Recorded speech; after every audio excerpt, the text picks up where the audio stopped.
अयोध्या मामले में हम सभी को पता है कि चढ़ावे चोरी को लेकर अभी तक जो जांच चल रही थी, अब उसको लेकर एक बड़ी अपडेट ये सामने आई है कि बरामदगी कर ली गई है। बिल्कुल, जरा निधि दर्शकों को बताइए कि बरामदगी हुई कितनी है अभी फिलहाल। तो बता दें कि जहां राम मंदिर में चढ़ावा चोरी मामले में जांच तेज हो गई है दीप्ति, वहीं मामले की जांच जैसे जैसे आगे बढ़ती जा रही है वैसे वैसे जो नए नए खुलासे हैं वो सामने आते नजर आ रहे हैं।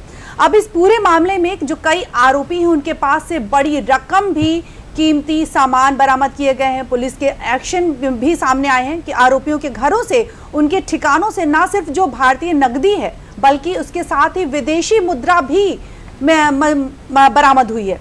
बता दें कि कैश के अलावा आभूषण की बरामदगी भी की गई है और किसके पास से कितनी बरामद हुई है वो भी हम आपको बताते चले। बिल्कुल निधि, इस बरामदगी में किसके पास से कितना कुछ बरामद हुआ है जरा ये भी सिलसिलेवार तरीके से बता देते अपने दर्शकों को। लवकुश मिश्रा की अगर बात करें तो 14.25 लाख रुपए बरामद किए गए हैं। अनुकल्प मिश्रा 16.82 लाख रुपए उनके पास से मिले हैं। इसी तरह से अविनाश शुक्ला की बात करें तो 20.39 लाख रुपए और साथ ही साथ $1121 भी जब्त किया गया है। करुणेश पांडे की बात करें तो 18 लाख रुपए से ज्यादा जो कैश है निधि वो बरामद हुआ है। रमाशंकर मिश्रा 7.32 लाख रुपए। मनीष यादव की बात करें तो 2 लाख रुपए उनके पास से बरामद हुए हैं। टिन्नू यादव जिनका नाम काफी चर्चा में रहा है, उनके पास से 1 लाख रुपए फिलहाल जो अपडेट सामने आ रही है वो बरामदगी कर ली गई है। यानी लगातार ताबड़तोड़ कार्रवाई की जा रही है। सीएम योगी ने साफ कह दिया था कि दूध का दूध और पानी का पानी होके रहेगा और तमाम जो दोषी हैं उनके खिलाफ कार्रवाई होगी। सीएम योगी ने यह भी अपील की थी कि आप थोड़ा धैर्य बनाकर रखें, 15 दिन का वक्त दें, पूरा जो मामला है वो बिल्कुल साफ हो जाएगा, सामने आता नजर आ रहा है। बिल्कुल। तो श्री राम जन्मभूमि तीर्थ क्षेत्र ट्रस्ट की जो आगामी बैठक है वो 6 जुलाई को बुलाई गई है। दान में कथित गड़बड़ी और चढ़ावा चोरी मामले के बाद बुलाई गई ये बैठक बेहद महत्वपूर्ण है दीप्ति, क्योंकि इसमें जो है वो ट्रस्ट के महासचिव चंपत राय और सदस्य अनिल मिश्रा के इस्तीफों पर चर्चा और महत्वपूर्ण संगठनात्मक फैसले लिए जाने की संभावना नजर आ रही है। यहाँ पर यह भी बता दें कि यह बैठक पहले 11 जुलाई को होने वाली थी, जिसे अब 5 दिन पहले यानी कि 6 जुलाई को कर दिया गया है। यदि इस्तीफे स्वीकार होते हैं तो जो नए सदस्य हैं और जो ट्रस्ट है उनको सुचारू रूप से चलाने के लिए सीईओ की नियुक्ति पर भी चर्चा हो सकती है। तो कुल मिलाकर कहा जा सकता है कि श्री राम जन्मभूमि तीर्थ ट्रस्ट जो बैठक उस पर एक नजर डाल लेते हैं। बिल्कुल, देखिए निधि, अब इस पूरे मामले को लेकर जो कार्रवाई है वो लगातार चल रही है। हमारे सहयोगी विकास सिंह हमारे साथ जुड़ गए हैं। विकास, देखिए अब कहा जा रहा है कि जो बरामदगी है वो की गई है, सभी के पास से जो कैश है वो बरामद किया गया है। सिलसिलेवार तरीके से जो एक के बाद एक कार्रवाई वो की जा रही है। क्या कुछ अपडेट, क्योंकि आप अयोध्या में मौजूद हैं, इस खबर से जुड़ी हुई आप देंगे हमारे दर्शकों को। देखिए 79,85,000 की बरामदगी की गई थी और इसमें जो सबसे ज़्यादा बरामदगी थी वो अविनाश के पास से की गई है और साथ साथ उसके पास से 1,000 से ज़्यादा डॉलर भी पाए गए हैं और पुलिस ने तमाम जगहों पर कार्रवाई की है। कुल मिलाकर 7 आरोपियों के यहाँ से ये बरामदगी की गई है और सभी के पास से कुछ ना कुछ बरामद किया गया है।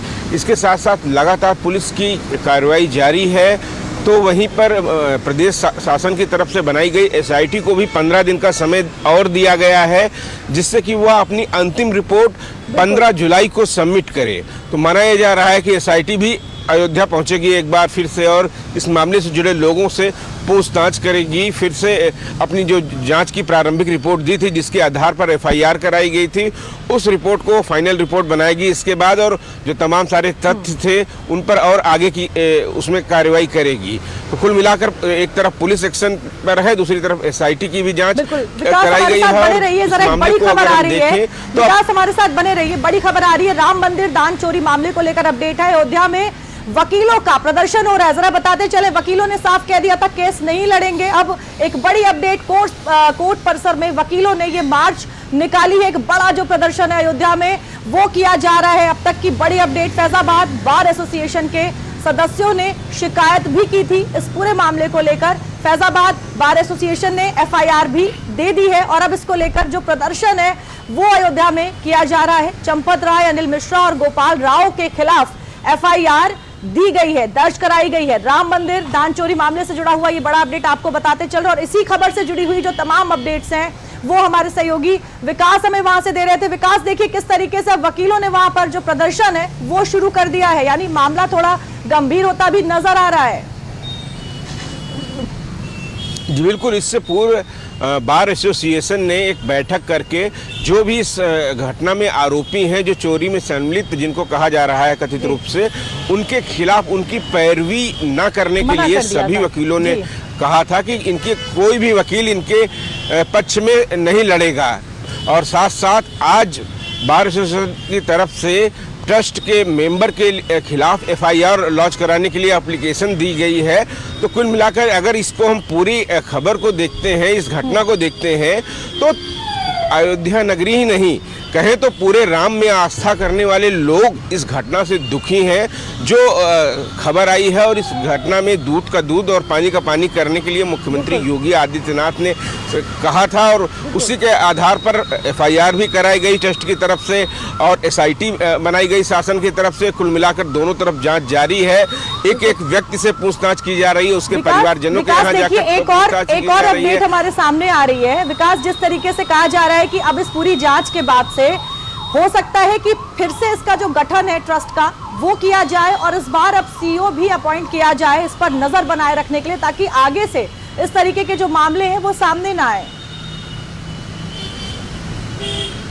ये बात बिल्कुल चर्चा में है और माना यह जा रहा है कि एसआईटी ने भी अपनी प्रारंभिक जांच में कहा है कि ऐसी कोई व्यवस्था दी जाए जिसमें मुख्य कार्यपालक अधिकारी की नियुक्ति की जा सकती है। तो संभवतः नियमावली में जो ट्रस्ट के संविधान में जो चीज़ें होंगी उसे के अनुरूप बैठक में विचार किया जाएगा। साथ साथ ट्रस्ट की महत्वपूर्ण बैठक में जो इस्तीफे आए हैं उन पर विचार किया जाएगा, उन पर उनके इस्तीफों पर, और इसके साथ साथ आने वाले समय में किस तरीके से ट्रस्ट को काम करना है, मंदिर प्रबंधन कमेटी किस तरीके से काम करेगी, जो चढ़ावा रहता है वो किस तरीके से सुरक्षित रहे, ट्रस्ट में यात्री सहूलियत किस तरीके से रहे, और सबसे बड़ी बात है कि जैसी गड़बड़ी की शिकायत है तो पूरे कामकाज में पारदर्शिता कैसे बरकरार रहे।